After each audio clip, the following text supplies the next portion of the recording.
Avengers end game का नाम अब बदलकर एवेंजर्स एनकोर कर दिया गया है। लेकिन अगर आपको अभी तक एवेंजर्स एंड गेम के ये 10 हिडन डिटेल्स नहीं पता हैं, तो इस वीडियो को आखिर तक जरूर देखिए। ये इसी टॉपिक का पार्ट 2 है। अगर आपने पार्ट 1 नहीं देखा है तो उसका लिंक मैं डिस्क्रिप्शन में दे दूंगा। तो चलिए बिना टाइम वेस्ट किए शुरू करते हैं ये 10 अमेजिंग हिडन डिटेल्स। नंबर 1, जब अवेंजर्स एंड गेम में सारे अवेंजर्स स्टोन्स कलेक्ट करने के लिए पास्ट में जाते हैं तो हमें 2012 का अवेंजर्स वाला सीन दोबारा देखने को मिलता है, जहां लोकी चितौरी आर्मी के साथ अटैक करता है। अब इस सीन को ध्यान से देखिए। प्रेजेंट टाइमलाइन में ब्रूस बैनर ने जो फटी हुई पैंट पहनी है वो बिल्कुल वही पैंट है जो उसने 2012 में चितौरी आर्मी से फाइट करते समय पहनी थी। दोनों सीन्स को कंपेयर करने पर पैंट के फटने की जगह भी लगभग बिल्कुल सेम दिखाई देती है। मार्वल ने ये छोटी सी डिटेल इसीलिए मेंटेन की ताकि पास्ट और प्रेजेंट टाइमलाइन के बीच कंटिन्यूटी सही रहे। नंबर 2, जब टोनी एवेंजर्स एंड गेम में स्टोन्स कलेक्ट करने के लिए 2012 में एवेंजर्स टावर में जाता है तो टावर के अंदर बाईं तरफ ध्यान से देखिए। वहां आपको आयरन मैन का वही हेलमेट दिखाई देगा जो हमने द एवेंजर्स में देखा था जब टोनी की लोकी से पहली बार मुलाकात हुई थी। लेकिन असली डिटेल यहाँ है। इसी जगह की दीवार पर एक बड़ा सा छेद भी दिखाई देता है। ये वही छेद है जहाँ हल्क ने लोकी को जोर से पटक दिया था, और जब टोनी उस जगह से गुजरता है तो मार्वल उस टूटे हुए हिस्से को भी दिखाता है। यानी एंड गेम ने 2012 की ओरिजिनल मूवी की छोटी से छोटी डिटेल तक को परफेक्टली रिक्रिएट किया था। नंबर 3, जब अवेंजर्स 2012 में टाइम ट्रैवल करके स्टोन्स लेने जाते हैं तो लोकी अचानक समझ जाता है कि कुछ गड़बड़ है। लेकिन उसे कैसे पता चला कि अवेंजर्स टाइम ट्रैवल करके वहां आए हैं? इसका जवाब शायद लोकी की मैजिक में छिपा है। जब थॉर टाइम ट्रैवल करके एसगार्ड पहुंचता है तो उसकी माँ फ्रिगा तुरंत पहचान लेती है कि ये उसके समय वाला थॉर नहीं है, क्योंकि फ्रिगा मैजिक में माहिर थी और वो अलग टाइमलाइन के थॉर को पहचान गई थी। और लोकी ने भी मैजिक की ट्रेनिंग फ्रिगा से ही ली थी। इसीलिए लोकी भी एवेंजर्स को देखकर समझ गया होगा कि ये उसी समय के एवेंजर्स नहीं हैं और उन्होंने टाइम ट्रैवल किया है। नंबर 4, एवेंजर्स एंड गेम में थैनोस अपनी डबल एज्ड सोर्ड से कैप्टन अमेरिका की पुरानी शील्ड तोड़ देता है। लेकिन मूवी के आखिर में जब बूढ़े स्टीव रॉजर्स सैम विल्सन यानी फैल्कन को शील्ड देता है तो शील्ड बिल्कुल सही हालत में होती है। तो सवाल है, स्टीव ने अपनी शील्ड ठीक कैसे की? मेरी थ्योरी के हिसाब से ये शील्ड शायद फ्यूचर से आई हुई है, क्योंकि हमारे सामने जो बूढ़े कैप्टन अमेरिका दिखाई देते हैं वो शायद अवेंजर्स डूम्सडे के इवेंट्स के बाद वाले स्टीव रॉजर्स हैं। और अगर आप इस नई शील्ड को ध्यान से देखेंगे तो इसके स्टार के आसपास एक अलग डिजाइन दिखाई देता है जो कैप्टन अमेरिका की पुरानी शील्ड में नहीं था। तो हो सकता है कि ये वही पुरानी शील्ड नहीं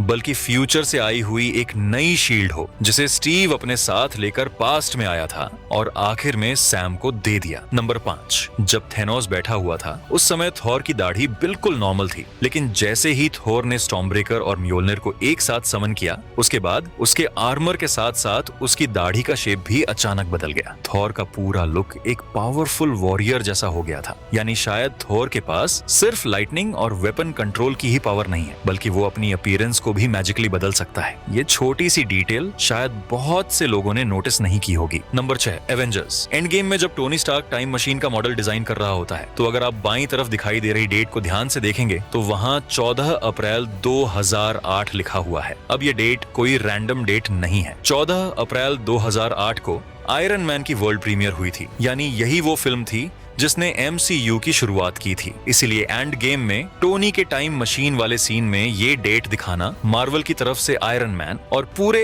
MCU की शुरुआत को एक छोटा सा ट्रिब्यूट हो सकता है। इतनी छोटी डिटेल शायद बहुत से मार्वल फैंस ने मिस कर दी होगी। नंबर 7, बैटलफील्ड में जब थानोस टोनी स्टार्क को इस तरह पकड़ लेता है तभी थॉर अपना हैमर थानोस की तरफ फेंकता है, लेकिन हैमर थानोस को हिट करने के बजाय टोनी को लग जाता है। पहली बार देखने पर ऐसा लगता है कि थॉर का निशाना चूक गया था, लेकिन असल में ये मार्वल कॉमिक्स का एक रेफरेंस है। कॉमिक्स में थैनोस ने टोनी स्टार्क को 2 हिस्सों में चीर दिया था और एंड गेम में भी थैनोस टोनी के साथ कुछ ऐसा ही करने वाला था, लेकिन थॉर का हैमर सही समय पर आकर टोनी को बचा लेता है। यानी थॉर का निशाना छूका नहीं था, उसने टोनी को थैनोस से बचाया था। और ये डिटेल शायद बहुत सारे लोगों ने नोटिस ही नहीं की। नंबर 8, जब थानोस एवेंजर्स हेडक्वार्टर्स पर मिसाइल अटैक करता है तब एंटमैन यानी स्कॉट लैंग काफी करीब होता है। पहला ब्लास्ट उसके बिल्कुल सामने होता है और आसपास की हर चीज तबाह हो जाती है। लेकिन सवाल ये है कि एंटमैन इतने क्लोज रेंज से हुए इस ब्लास्ट में सरवाइव कैसे कर गया। अगर आप इस सीन को स्लो मोशन में देखेंगे तो एक छोटी सी डिटेल दिखाई देती है। ब्लास्ट होने से ठीक पहले एंटमैन खुद को बहुत छोटा कर लेता है, इसी वजह से वह एक्सप्लोजन से बच जाता है, यानी उसकी साइज चेंजिंग एबिलिटी ने उस वक्त उसकी जान बचाई थी। Number 9, Avengers. एंड गेम के आखिर में जब डॉक्टर स्ट्रेंज पोर्टल्स खोलकर सारे हीरोज को बैटलफील्ड पर बुलाता है, तब एक छोटी सी डिटेल शायद आपने मिस कर दी होगी। स्ट्रेंज ने एक छोटा सा पोर्टल बाकी पोर्टल्स से थोड़ा अलग खोला था। उसके कुछ ही पल बाद वेस्प उस पोर्टल से बाहर आती दिखाई देती है। अगर आप इस पूरे सीन को स्लो मोशन में देखेंगे तो साफ पता चलता है कि वॉस्प उसी छोटे पोर्टल से निकलकर आई थी। मूवी में ये मोमेंट बहुत तेजी से दिखाया गया है, इसीलिए ज्यादातर लोगों ने इस छोटी सी डिटेल को नोटिस नहीं किया। Number 10, Avengers. एंड गेम में हमें बताया जाता है कि थैनोस के स्नैप के बाद टोनी स्टार्क करीब 5 साल तक टाइम ट्रैवल की प्रॉब्लम सॉल्व करने की कोशिश कर रहा था। लेकिन अगर आप आयरन मैन 2 को याद करें तो टोनी ने नया एलिमेंट बनाते समय कुछ पुराने प्रोजेक्ट्स का जिक्र किया था। इनमें प्रोजेक्ट पेगासस, प्रोजेक्ट एक्सोड्स और प्रोजेक्ट ग्लैडिएटर जैसे नाम दिखाई देते हैं। Everything from projects Pegasus, Exodus and Goliath. Get ready for a major remodel.